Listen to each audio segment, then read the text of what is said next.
mentorship, I think, is really overrated. It's it's only important to the extent that you think it's important. If you think it's important and it's what's going to give you the confidence and courage to motivate you to get started, then great, it's useful. But you don't really need it. One of the ways you can see that it's overrated is that if you look in human history, whether it's in science or politics or art or warfare, most of the accomplishments are done by young people. They're done, between the ages of, call it, 17 to 30. It's rare to have, great scientific breakthroughs later, or, in works of art, they can get better over time, but like in politics and war, etc. It's really a young person's domain. Not to say you can't do something when you're older, get better at it. In fact, I favor things like investing, where you get better as you get older, where those are purely judgment-based activities. But certainly in doing based activities, like if you're playing basketball, you better get started young. So it, a lot of the greatness is done by young people, which sort of tells you that they weren't necessarily waiting around for mentors. Coaches can be helpful, role models can be helpful, advisors can be helpful, mentors can be helpful.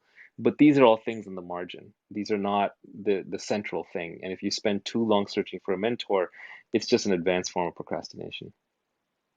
Yeah, I think it goes back to the whole there is no try, just do, the whole Yoda thing. So I think it's kind of that mindset, Yeah, I I don't want to guess. say that. I already get accused of enough Yodaism. So, but yeah, do or do not. There's no try. It's absolutely There is right. no try. That's it. Yoda There said you it go. best. Yes. Nice. All right. Thank you, Carlos. Hi, Naval.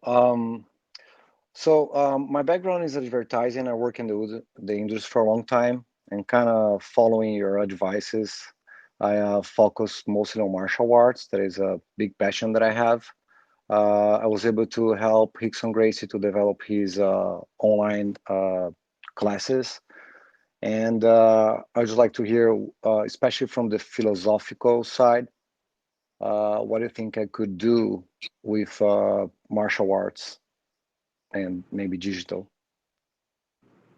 Yeah. I mean, the obvious thing is to create content, right? To create videos and to create courses. Sorry, Reem, you're on, but your mic is on. If you could just mute yourself, please, until. Thank you. So the obvious thing to do is to develop content and to develop curriculums online, or write things or do videos and so on. But it's sort of hard to stand out, right? There's probably like a lot of videos out there. So you're probably going to need to figure out some niche knowledge that you have, call it specific knowledge. There's probably some part of martial arts that you're really into that other people aren't that much into, you're almost stupidly into. And what the beauty of the internet is, no matter how weird your niche obsession, there's a whole bunch of other people out there who are into it. And so you could create content around that. You'd want to brand it strongly. You probably wouldn't want to just say, I don't know enough about martial arts, but say you're doing Brazilian Jiu-Jitsu, you wouldn't want to just say Brazilian Jiu-Jitsu. You'd probably want to talk about your very specific thing that you do, and you'd want to coin a phrase, so to speak. You'd want to brand it in such a way that people will start talking about it that way. And then, depending on how useful and broad that thing is and how people want to play with it, you may end up opening a line of studios. So you can productize yourself with the gym thing. You could train a bunch of instructors and certify them, like Zumba or Bikram Yoga, where you have some kind of a branded technique, and now there are other certified instructors who are paying you a commission, and they're kind of out there spreading it. You could do it purely through videos and content online. You could even do it through software. You could do it through performances. There are many, many different paths to approach it, but essentially, you want to figure out some part of it that you are really into, but other people can learn from you and uniquely learn from you. You want to brand it in some way, and then you want to create some leverage around it, either by creating content or code or a program or a brand or kind of an instruction profile, so it's not just you always going out there and manually teaching people. And I think if you were to combine those three, then you're going to have something that is relatively highly leveraged. Thank you. Do you think there's any way I can relate that to NFT? NFTs are sort of this new thing, and it's super buzzy right now. So um, I would say give it a little while to play out. NFTs are working in highly digital domains. Like if you create a piece of content or piece of art that is completely digital, and then people have an affinity for it and they want to just own that thing, then NFTs make sense. I don't see the clear overlap with martial arts right now, unless maybe there's like a trading card thing, like how people want to own baseball cards. Maybe they want to own cards of martial artists. I don't know. I'm actually not a collector myself, so I don't have a native understanding of NFTs like a collector actually would. And I would say to you that unless you have unless you yourself are into NFTs and you find yourself buying NFTs and selling NFTs, and unless you have a native sense of how they work, it's not clear to me that that is the place you would start. All right, thank you very much. Thank you. Next up is Guy. Hey there. So first of all, I want to say I listened to your 3 hour long podcast and I loved it. I sincerely recommend it to anyone who's listening to us right now. And if I have to kind of talk about myself, like you say, I cannot be summed down to a pithy statement. But if I have to, I'm a creative person and I'm future oriented. So yeah, I have really two questions which I would love to bring up here. First of all, is actually if you brought up NFTs. So I'm building something in that area where I would have to explain the value of blockchain in general to people who are not blockchain oriented in a sense. I myself have some experience there, so I kind of know where I'm aiming, but you are a very articulate person, so I would love to actually hear your thoughts about how to articulate the value proposition of blockchain, especially to really luxury brands and people who are not very oriented there. And my second question, if you want me to stop and ask it later, just tell me. But is that a very well-established entrepreneur and investor kind of reached out to me, where I'm in the very early stages of this platform, and I feel like he wants to invest actually in me rather than the platform. So how would I really approach this proposition of him to really invest in my idea? He wants to obviously put a large sum of money and work with me in a long-term fashion. He like wants to invest in a long-term relationship.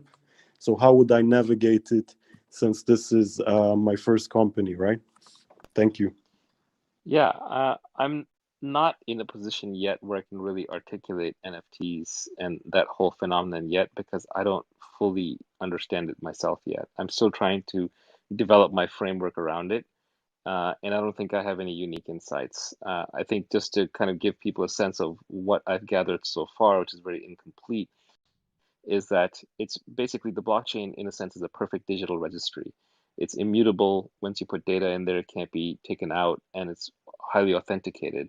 So it's very good for establishing ownership of things. And Bitcoin is the first fungible token in the sense that Bitcoins are interchangeable with each other, so they're called fungible.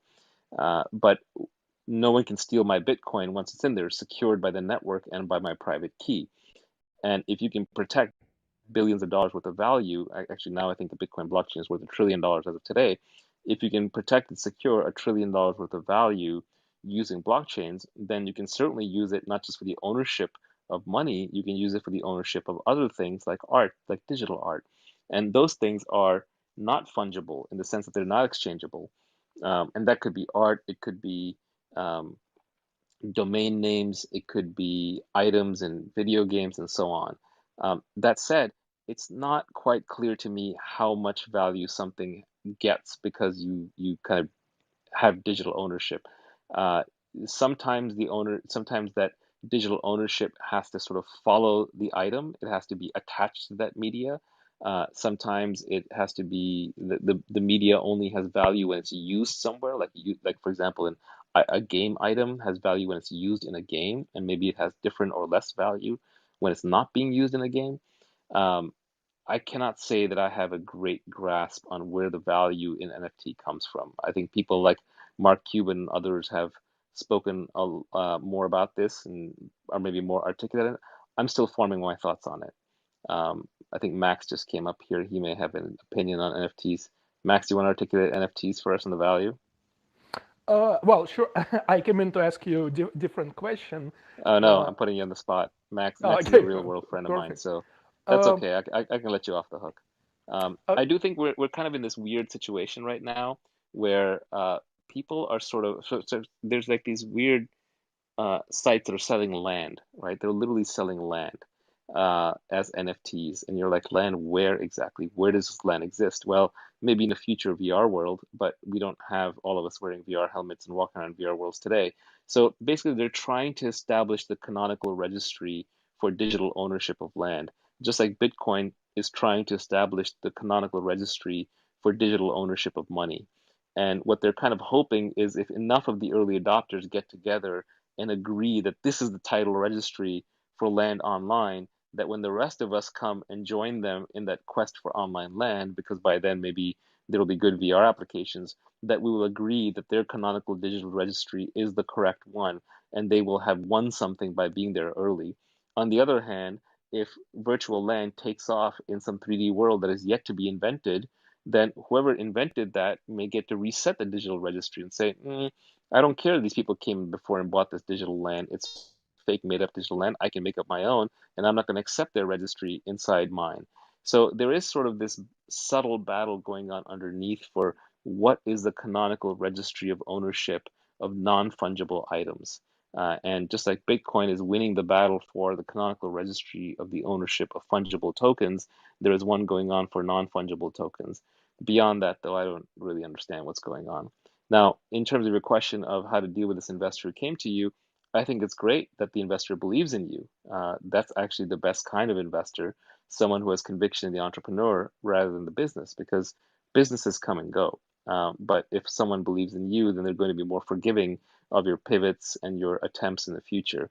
So I think it's starting on a great basis. You just have to negotiate a fair relationship where the person doesn't control you in some inordinate way. They don't have crazy expectations out of you.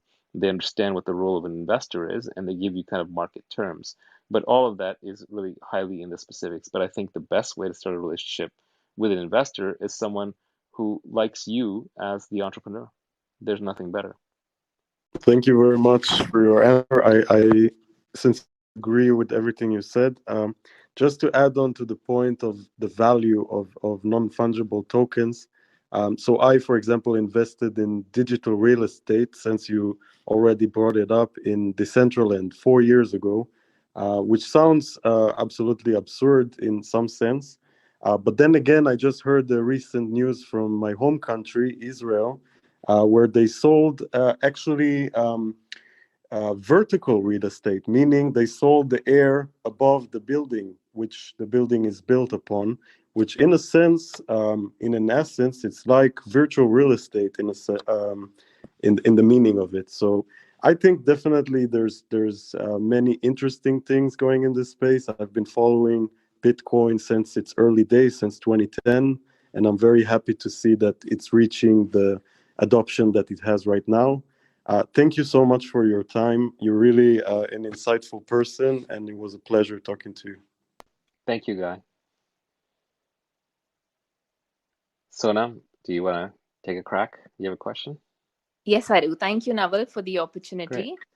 I just wanted to hear from you on your personal experience. How do you think or feel about ambition, drive, and then contentment and balance? Do you feel they're mutually exclusive, or could they be opposing variables? Thank you. Yeah, it's a great question. I think they are opposing variables. That's kind of common sense. If you're ambitious and driven, it's because you're unhappy about the way things are and you want to change them for yourself. So it is a struggle. That said, if you want to get to contentment, there's sort of two ways out, right? One is you can go out there and fulfill your desires, or the second is you can give up on your desires. And I think you just have to take the path that is most natural for you. I don't think you can force it. If you try to suppress your desire to, say, make money or have children or what have you, I don't think that's going to end well. So we kind of just have to learn our lessons, so to speak. So I had a tweet a while back where I said the reason to win the game is to be free of it. And like most of my tweets, it's not aimed at the audience, it's aimed at me. It's because I'm always fighting with myself. I've basically on every measure achieved more than I even set out for originally. And so I should be happy, I should be content, but yet I can't turn off that drive. It keeps running at times. So I have to remind myself, hey, the point of winning the game was so I could stop playing the game, not so I could upgrade into an even stupider game, right? At some point, you have to see through it and realize that you can squander your entire life just playing these games and miss this life that actually is going on around us.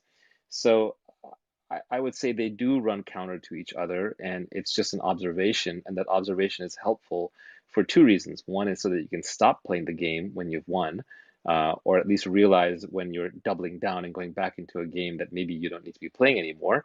And the second is so you can very carefully choose which games you choose to play. Because if you play every game, if you play the envy game with everyone around you, and you want to be better looking, and you want to have a better mate, and you want a bigger house, and you want to make more money, and you want higher status, and you want to be more popular, you're just going to be miserable all the time. So you kind of have to pick your most overwhelming desire, commit to that one, see it through, win that game, and let everything else go. So these are the kind of notes to myself. But this is a constant struggle. Like I go through being between being overworked to being bored, and I will snap within 1 minute between those two states.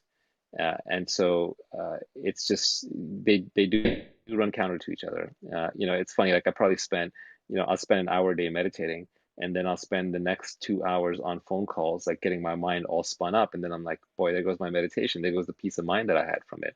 So yes, these are struggles. If they didn't run counter to each other, then it would actually be quite easy.